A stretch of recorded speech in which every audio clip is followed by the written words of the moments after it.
A more financially independent woman means a more progressive society that's healthier, safer, and less biased. But is that the case with the Ugandan woman? Olive Chigongo, the Chief Executive Officer, Ugandan National Chamber of Commerce and Industry, shed some light. Yes, we still have challenges, and I think some of them you know, and many people know, that yes, there's a lot of lip service, for example. All the women are supporting this, the women are supporting, but we are still facing the challenge, for example, those coming from private sector, in the sense that as a woman, we don't have what it takes to do business. To do business, you have to have the land to give you credit, you have to have all the things that go with the finances. But I'm talking generally. But as a woman, an African woman in particular, we still have a long way to go. Empowering women and closing the gender gap are central to ending poverty, improving health, food security, and tackling inequalities. Uganda's women emancipation journey is varied.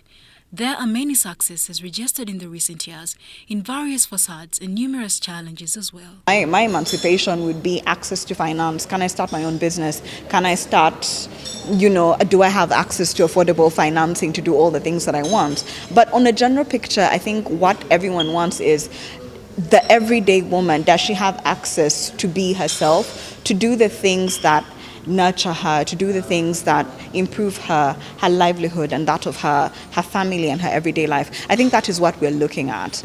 You're seeing women getting into manufacturing, into trade, they're exporting, they're into business. They're basically doing things that the ideal person would say, hey, this should be a man's thing.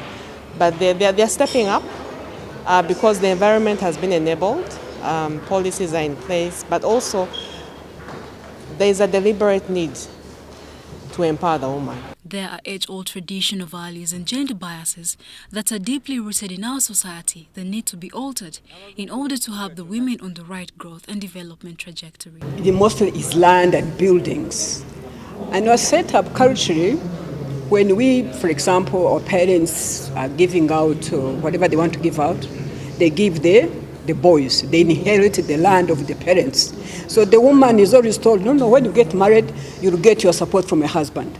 So I'm not saying that it hasn't improved, but we still have a long way to go. And we all know that that's what it is. So we still have a long way to go, and we keep talking about this every year.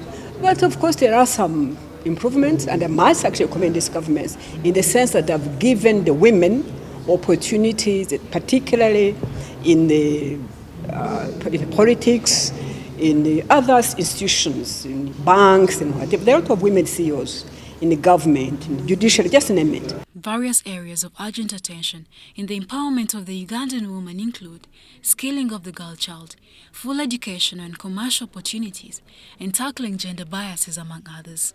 Charlotte Amuge and Santine Kansime for UBC News.